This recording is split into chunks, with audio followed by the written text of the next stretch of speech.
북한이요, 지난 18일 ICBM 엔진으로 추정되는 엔진 연소 실험을 했습니다. 그래서 북한은 현재 이 대륙간 탄도미사일 약 10,000km를 갖다가 이렇게 날아가는 이런 어떤 이 탄도미사일 관련해서 추진체, 즉 쏘아 올리는 추진체의 그 성능은 확보했고요. 1단계, 2단계, 3단계 분리되는 기술까지 확보했고, 마지막으로 이제 대기권 밖으로 갔다가, 그래서 무중력 상태에서 날아가다가 다시 대기권으로 떨어질 때, 그때 이제 이 탄두가 거의 플라즈마 상태로 마하 24에 7000도까지 고열이 되면서 탄두가 일종의 녹아내리는 이런 현상이 발생을 해서 이 탄두의 모양이 바뀌면서 방향이 틀어지는 그 기술을, 이렇게 틀어지는 부분을 예방할 수 있는 기술을 이렇게 확보하게 되면 이제 ICBM 기술이 완전히 확보되는 상황입니다. 여기에 대해서 미국은 지금 이 트럼프가 긴급 회의를 갖고 미군 관계자들을 만나서 군사 옵션도 논의하고 있다, 이렇게 지금 이 이야기가 나오고 있고요. 미국이 매우 심각하게 이렇게 해석을 하고 있습니다.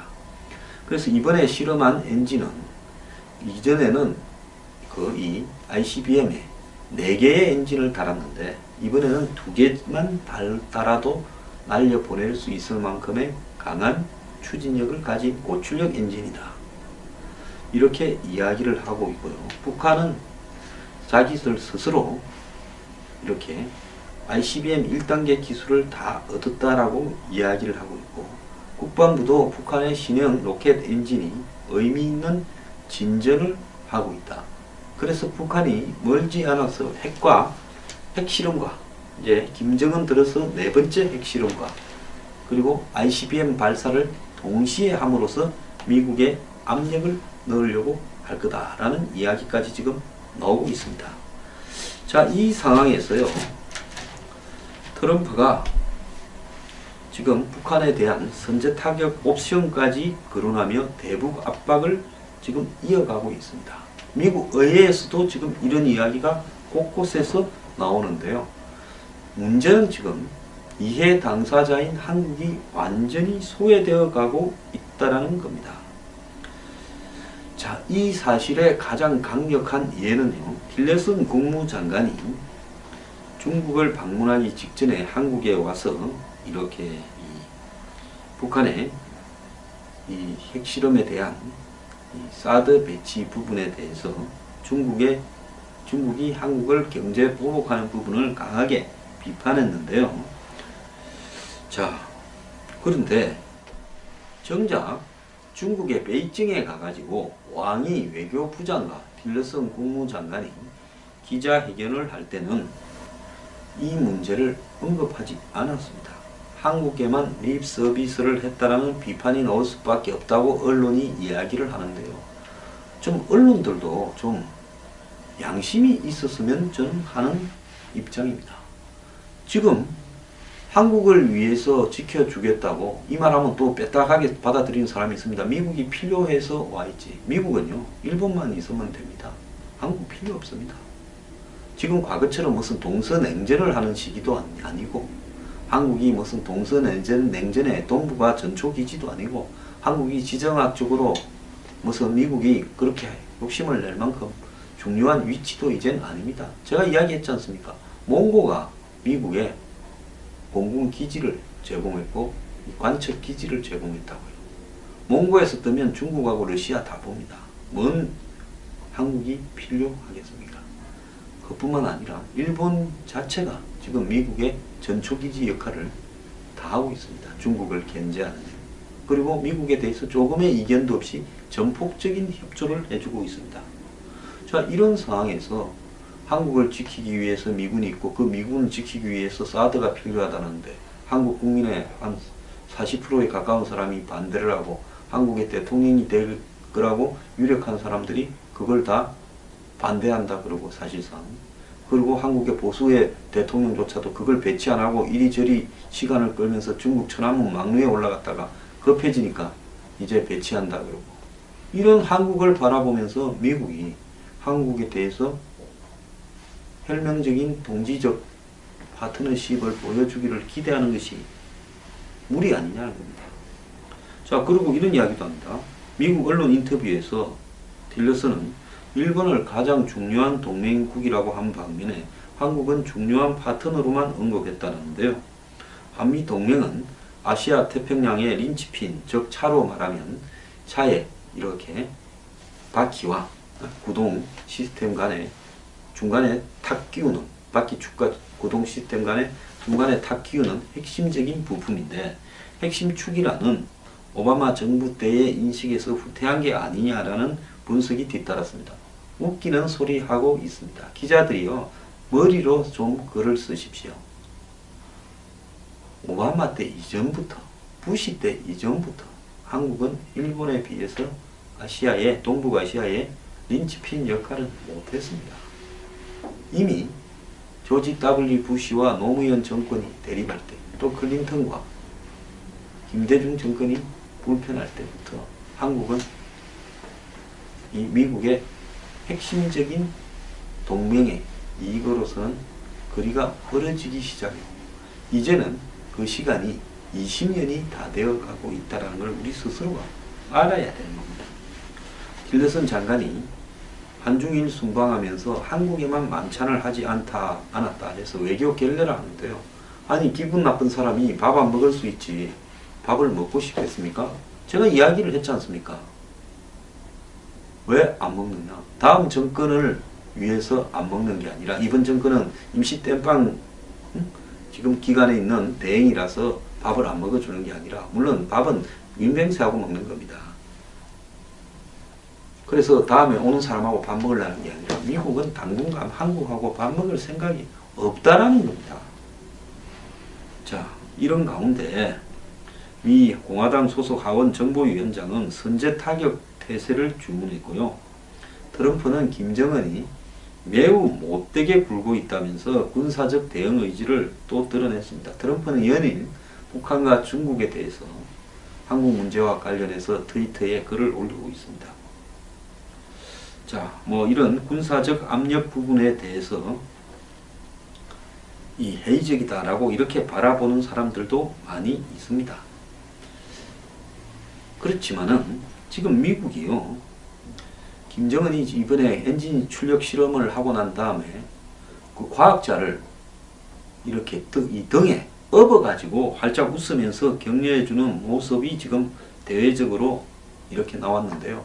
거기에 등에 탄 과학자가 황송해서 어쩔 줄 모르는 그런 사진까지도 나왔습니다. 자, 이런 어떤 부분을 바라보면서 미국이 북한에 대한 전략적 인내가 이제는 종말을 선언한 단계에 왔다. 즉 김정은이 미국을 정면으로 조롱하고 있는데 미국이 이제는 어떻게 나올 것인가 하는 것이 중요하다는 겁니다. 자, 북한이 엔진 실험을 한 다음에 트럼프는 북한과 김정은은 매우 나쁜 행동을 하고 있다고 비판을 했고요. 뉴욕타임스는 미국의 대북 군사 옵션을 미사일 발사대를 공격을 하거나 핵미사일 시설을 공격을 하거나 아니면 전쟁, 이 세 가지를 택할 수 있는데 지금 어떤 부분을 택할지는 결정하기가 쉽지 않다, 이런 이야기를 하고 있습니다. 미국은 지금 북한이 ICBM을 개발하는 것은 전적으로 미국의 본토에다가 타격을 하기 위한 용도이고, 이게 점점 현실화되어 가니까 우리가 이제 이 부분을 실질적으로 어떻게 할 것인가 하는 부분에서 이제 군사적인 준비를 다 마쳐야 된다라는 이야기도 나오고 있습니다. 이 과정에서 지금 아예 그냥 한국과 일본을 다시 핵무장을 시켜야 된다.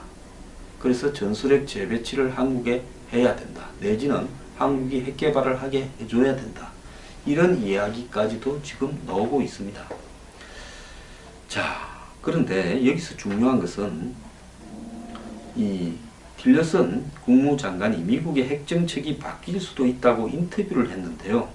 즉 한국과 일본의 핵무장 허용 가능성에 대해서 테이블 위에 올려놓고 그것도 의논해야 된다. 미래를 예측할 수 없다고 이렇게 말을 했습니다. 트럼프는 지난 대선 기간에 이제 한국하고 일본은 우리 보고 자꾸 지켜달라 하지 말고 자기들이 핵무장해서 지켜라 이런 말들도 했습니다. 자, 미국에서 비판이 나오니까 이런 말이 쑥 들어갔는데요. 틸러슨 장관 입에서 이와 유사한 말이 나왔다는 겁니다. 자, 미래를 예측할 수 없다라는 이런 틸러슨 장관의 말은 앞으로 미국이 두 가지 중에 하나를 택할 수도 있다는 겁니다. 하나는 북한에 대해서 실제로 군사적 옵션을 택해서 타격을 가하는 부분이고요. 이 부분의 유일한 장애 요인은 미국은 당할 게 없습니다. 북한이 미국 본토까지 날아가서 이 괌에 있는 미군 기지를 향해서 미사일을 쏘고 오키나와에 있는 미군 기지를 향해서 쏘고 해서 성공할 가능성은 현재로서는 크게 높지 않습니다. 한두 개가 날아간다 하더라도 요격될 거고 또 그것이 떨어진다 하더라도 그렇게 치명적 피해는 없을 겁니다. 대신 북한은 거의 초주검이 될 건데요.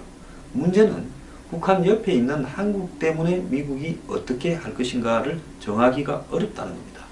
북한은 미국이 타격을 하면 남아있는 북한의 어떤 화력들이 전부 한국으로 집중해서 쏴댈 거라는 겁니다. 한국이 일종의 인질 상태인 거죠.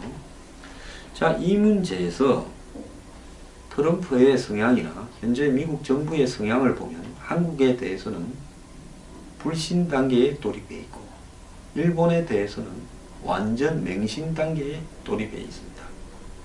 그리고 중국에 대해서는 믿지 못하기 때문에 어떻게 손을 볼까 하는 생각을 하고 있습니다. 자, 어느 날 갑자기 트럼프가 군사적 옵션 대신에 김정은과 손을 잡아버릴 수도 있습니다. 클린턴이 지난 2000년 말에 자기 임기가 이렇게 끝날 때쯤 평양을 실제로 방문하려 해서 울브라이트 국무장관을 먼저 보내기도 했습니다. 부시 대통령과 오바마 전 대통령은 북한과 평화협정을 맺으려고 실제로 시도도 했습니다. 그런 배경에는 한국에 대한 미국의 불신이 자리 잡고 있었습니다. 트럼프는 이제 한미 동맹을 노골적으로 미일 동맹의 하부 체계로 인식을 하고 있다라는 말도 나오고 있습니다. 자, 이것이 우리 처지가 이리 된 게 한국을 잘 모르는 미국의 것은 태도 때문에 그렇다. 우리는 그렇게 말을 하지만 미국의 입장에서 봤을 때는요.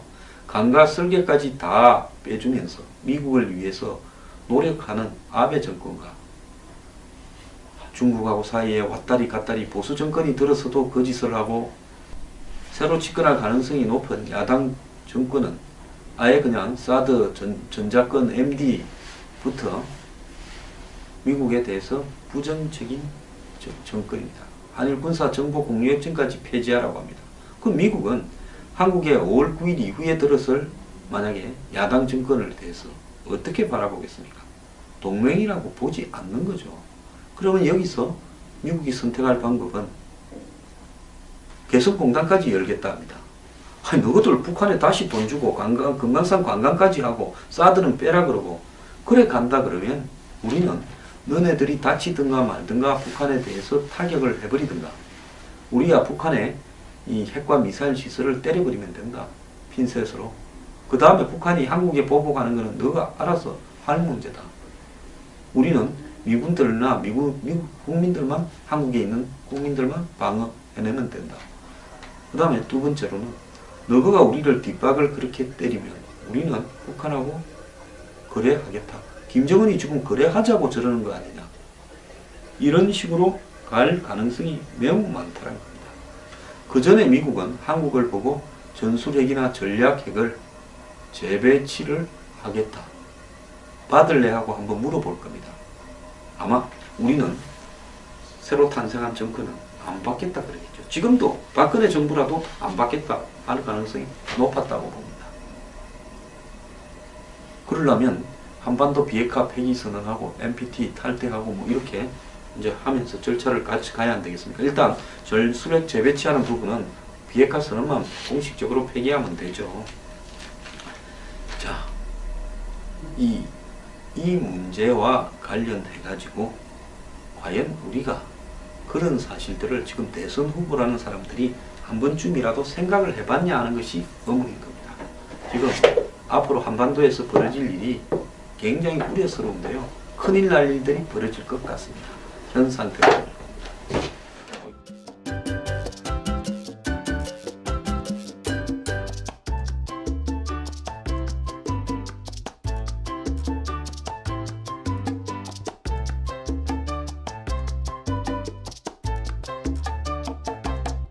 제공했다고요.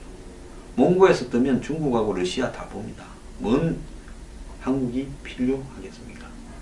그뿐만 아니라 일본 자체가 지금 미국의 전초기지 역할을 다 하고 있습니다. 중국을 견제하는. 그리고 미국에 대해서 조금의 이견도 없이 전폭적인 협조를 해주고 있습니다. 자, 이런 상황에서 한국을 지키기 위해서 미군이 있고 그 미군을 지키기 위해서 사드가 필요하다는데 한국 국민의 한 40%에 가까운 사람이 반대를 하고 한국의 대통령이 될 거라고 유력한 사람들이 그걸 다 반대한다 그러고 사실상 그리고 한국의 보수의 대통령조차도 그걸 배치 안 하고 이리저리 시간을 끌면서 중국 천안문 막루에 올라갔다가 급해지니까 이제 배치한다 그러고 이런 한국을 바라보면서 미국이 한국에 대해서 혈명적인 동지적 파트너십을 보여주기를 기대하는 것이 무리 아니냐는 겁니다. 자, 그리고 이런 이야기도 합니다. 미국 언론 인터뷰에서 틸러슨은 일본을 가장 중요한 동맹국이라고 한 바.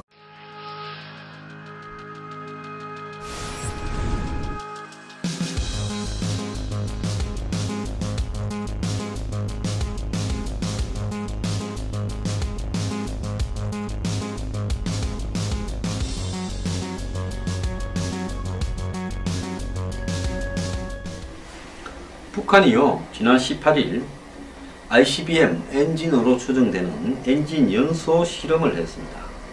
그래서 북한은 현재 이 대륙간 탄도미사일 약 10,000km를 갖다가 이렇게 날아가는 이런 어떤 이 탄도미사일 관련해서 추진체, 즉 쏘아 올리는 추진체의 그 성능은 확보했고요.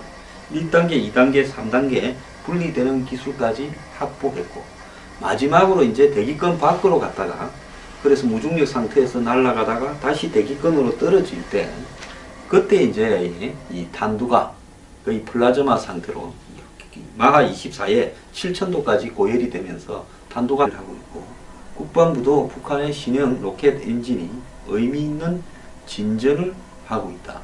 그래서 북한이 멀지 않아서 핵실험과 이제 김정은 들어서 4번째 핵실험과 그리고 ICBM 발사를 동시에 함으로써 미국에 압력을 넣으려고 할 거다라는 이야기까지 지금 나오고 있습니다.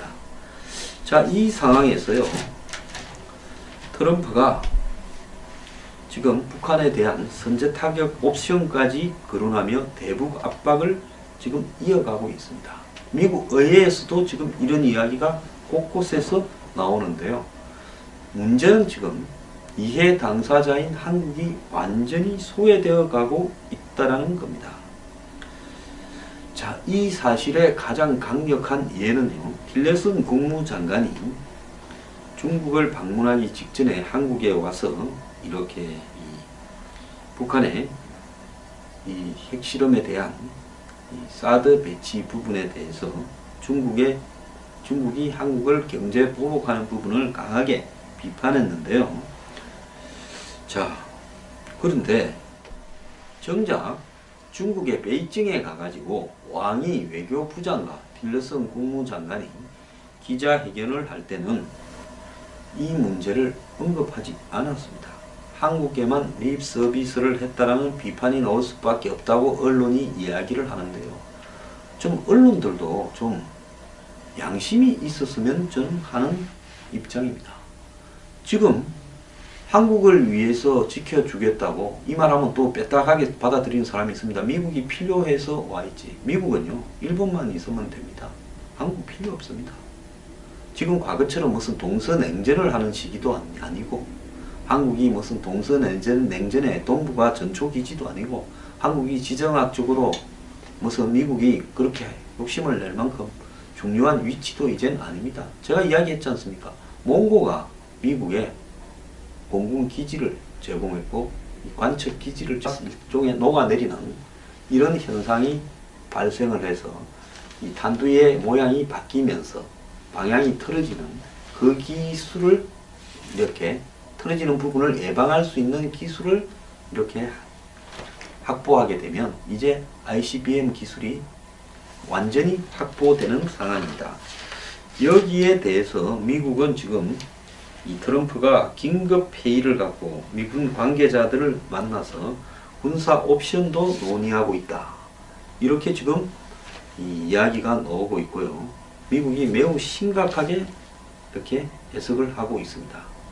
그래서 이번에 실험한 엔진은 이전에는 그 이 ICBM에 4개의 엔진을 달았는데 이번에는 2개만 달아도 날려보낼 수 있을 만큼의 강한 추진력을 가진 고출력 엔진이다. 이렇게 이야기를 하고 있고요. 북한은 자기들 스스로 이렇게 ICBM 1단계 기술을 다 얻었다라고 이야기를